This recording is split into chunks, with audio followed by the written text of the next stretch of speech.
We're so high right now. We gotta go. Where? Amsterdam, man. We gotta get our bags packed and freaking take the next flight out. Yes. This film picks up immediately after the first one left off. You know, they're back from their endeavor to White Castle. You do realize what's legal in Amsterdam, don't you? When I got the phone call that we were making a sequel, I was thrilled. And I heard on the other line, John, get ready.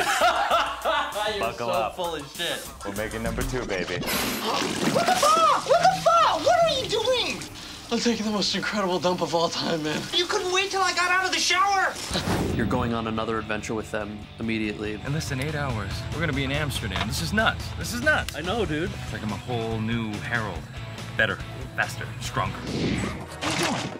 What is this? You brought weed on the fucking airplane? Terrorists! This is just a bomb. You say you got a bomb! We get tackled by a bunch of air marshals. We're accused of being terrorists. North Korea and Al-Qaeda working together. This is bigger than I thought. Rob Corddry, Screen Actors Guild.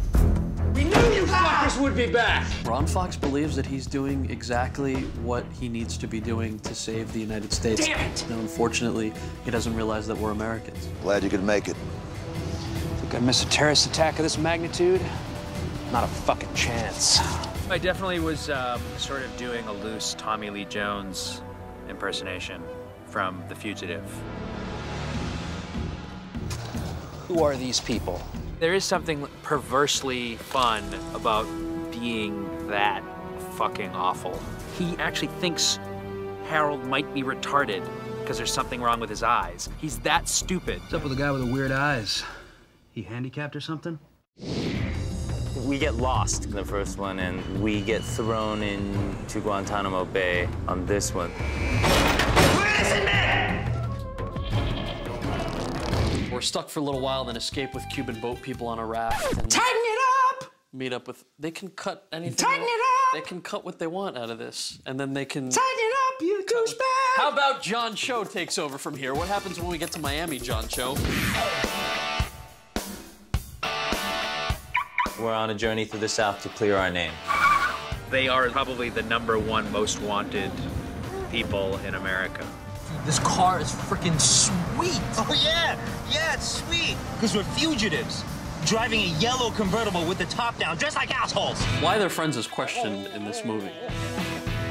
Because I think once you get into the territory of national security and getting arrested, and Harold's freaking out about it, and Kamar's just saying, you know, we just gotta explain it to the right person, and along the way, why shouldn't we just have fun? Punch out on the king, the ball's going down! Put that away. I can't believe you can even think about playing games at a time like this, man. That infuriates Harold to an extent that we haven't seen before. Don't want to hear the excuses. Don't want to hear the excuses! I'm gonna kill you. These are guys who can be an odd couple of this generation. Shut up, shut up, shut up! I'm trying to explain him! Shut up! Harold, shut up! Yeah, I mean, I love working with John. We actually didn't know each other before we did the first film. We met during the audition process and quickly became very close friends. And yeah, it really is like working with old friends the second time around. Yeah, how's that coffee? You like that? Yeah. Do it again, do it again, do it again. Come on. Oh, yes, dude. Man, I love coffee. Yeah, he loves coffee. What can I say? I mean, he's a friend, so it was real easy to get right back into it. I love coffee. Oh, I love coffee. My red cup. I feel like veterans, you know. We're back in the trenches. I learned a lot about Kamar in this film that you didn't see the first time around. Kamar runs into his ex-girlfriend who got him high for the first time. It's really neat as a character and as a fan of the first movie. I'm like, oh, really? He learns it from a chick. So, yeah, makes me feel good. Girl power. So we have to smoke fake weed. This is good shit. Tastes kind of like blueberry bubble gum sometimes. I'm not sure what it is. You know, a lot of the best comedies are taking characters that are real and relatable, put them in ridiculous situations. We're gonna die. Surround them with crazy characters. Don't you be cussing when we got company over. Guys. You guys have got to stay for supper. No, thank you. We're We're gonna have to get high first. It's a dream come true from an actor standpoint, coming back to revisit a role that you're so close to. I had a great time playing Kumar the first time around, and I'm having an even better time now. And I think it's awesome that I had the opportunity to come back to not just any comedy, but a comedy that I think is really smartly written by these two guys who are now directing it. Haven't met the directors. I got a thing in my contract where they cannot come within 100 feet of me. They keep flipping through this book, How to Direct. Every time I ask them a question, they flip to an appendix, but it's going well. That's fine.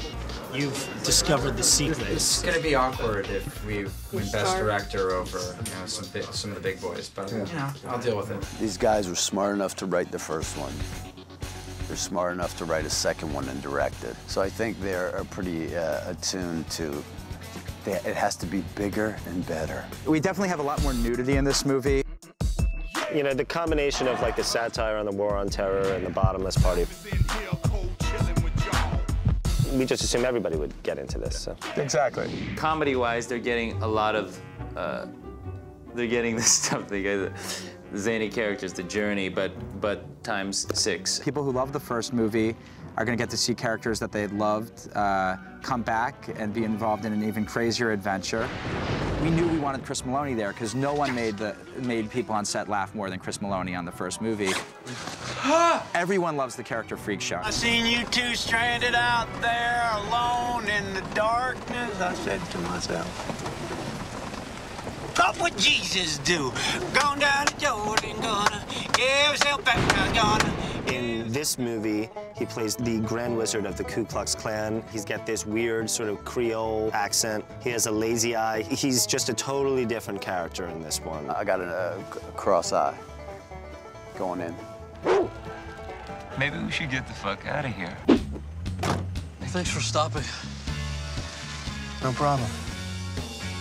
My name is Neil Patrick Harris. I play Neil Patrick Harris in this movie. In the first film, the boys were nice enough to pick up a hitchhiker on the side of the road in the middle of nowhere.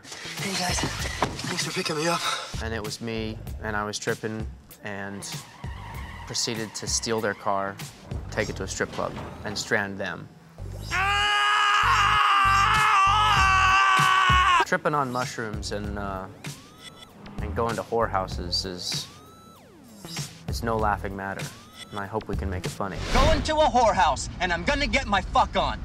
We're here in the whorehouse that Neil Patrick Harris frequents regularly. He's gotten into some trouble here before, and he's gonna get into some more trouble tonight. Pussy, I'm home!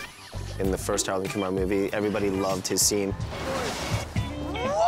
This time around, we knew, like, okay, we need more Neil Patrick Harris. Gentlemen, start your engines. It's gonna be a bumpy fucking ride. It's fun. You get to go in and be like an asinine version of yourself, doing lines of coke off strippers' asses. Who doesn't want to do that? Focus on the road. You've had dozens of shrooms, my friend. Dude, I was able to perform an appendectomy at age 14. I think I can handle a couple mushrooms. Isn't that just a TV show? Jesus Christ! I'm not afraid. I'm not afraid. Why should I be? Neil is a Big mistake. Neil is a giant among tiny men. Can we get going? I'm bored as shit back here. I think people probably enjoy watching people who are kind of exquisitely committed to doing nothing and doing it on the road. Hey, look, man, we're in Alabama. Other people that we brought back, Rosenberg and Goldstein, love those guys. So funny. Both those guys are really funny guys. They're really great guys. They're fun to work with. They loved being a part of the first movie. We wanted them back badly in the sequel. And one of the things we like about them is that they're part of Harold and Kumar's home life. Those characters help ground the movie because these are Harold and Kumar's friends. So it's important to have them in there. But on top of it, they're just funny as shit. Hello. I stepped in dog shit yesterday. Yeah, you stink like shit. You stink like shit. I stepped in yesterday. You know how it sneaks into every crevice? Yeah. And I think I got it all Smell up. it. Literally, I'm not kidding at all. It's disgusting. I know you're not kidding because I can smell it. It's disgusting. I'm David Krumholtz, and I play Goldstein. Why do I feel like Goldstein's a bigger role than Rosenberg? Because it is. It is. Do you have more than this scene? I do. They added a scene for me. Ha ha ha ha. I'm Eddie K. Thomas. I play Rosenberg, and I'm upset. We're two pot-addled, disgusting, perverted Jews. And that's about as deep as our characters go. And what's your other scene? That's for you to find out. Why don't you stick around and watch it? Lian Patel made a phone call to you. Tell us everything you know about their terrorist plot. Terrorist plot? Raoul and Kumar. This is ridiculous. They just need me for that phone call because you wouldn't be in the bathroom with me. You don't need me off camera. No. I don't think they need you off camera. I don't need you off camera. I don't need you on camera, frankly. We're here to have fun and to make a funny movie because we believe in it. Yeah! Hey, dude, there's a lighter here with a clown on it. Oh, Jesus Christ, it's a fucking monster! Just like the first movie, this is almost a montage of just really random scenarios. And baby? Every day there's just something ridiculous happening, and it makes it fun for everybody on set. We had Ed Helms come in to play the interpreter, which was a lot of fun. Hold on. Stand by for rehearsal. Lock it down. Lock it down. We gave him Korean to learn. We know what he said.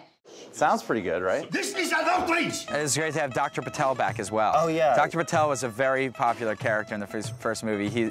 Some of his lines get quoted quite frequently. I have put too much time and energy into you to let you go and fuck it all up. They're such great actors who have come on to play these parts. I'm greatly impressed by the cast and their talent.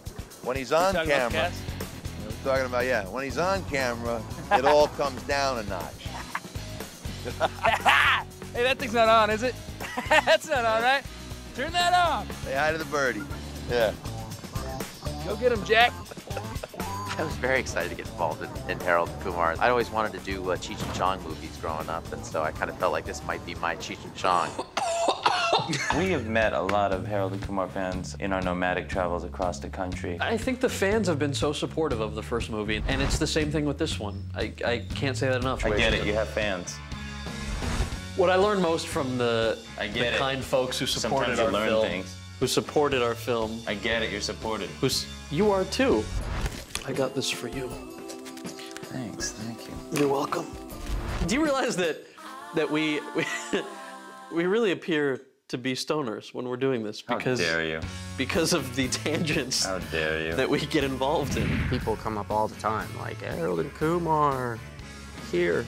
That was awesome. Two nicer guys you couldn't ask for. You know, they're lovable guys. And I think that, comes off on the screen. I think they have obviously a great chemistry, a great friendship. You got the uptight John and the, freewheeling Cal. And it's the movie with the Asian guy and the Indian guy getting into trouble. I think there's a remarkable thing about these movies is that there's so much comedy being thrown at you on various levels of intensity, sometimes actual fecal matter, sometimes a political jab, that you sort of can watch these movies over and over again and pick up on random little things that you didn't really appreciate the first time around. So there's a lot of other little subtle things that are going on. It's good for repeat viewing and for those with a short attention span. I totally forgot what I was going to say. There's a lot going on in this movie. We amp things up a bunch. I think the movie feels a lot bigger. Bigger. Hello. Bye. I have the third largest in the world. Some of this stuff is going to be so outrageous. Oh my God! That looks like Osama bin Laden's beard. I know, right? Yo, I can't believe what I just saw.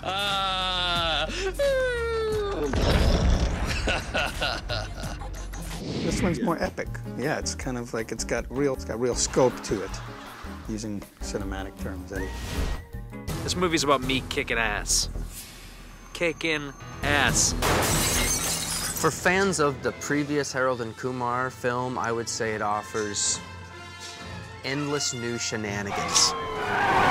Watch your back, bitch! For people who've never seen the movie, endless shenanigans. Fuck! Shit, dude! I'm stuck! What do we do? Run. The stakes are much higher the second time around. Please don't shoot! Much higher. Things don't go well, I'll be honest. They are fun characters to play. Yes. There you go.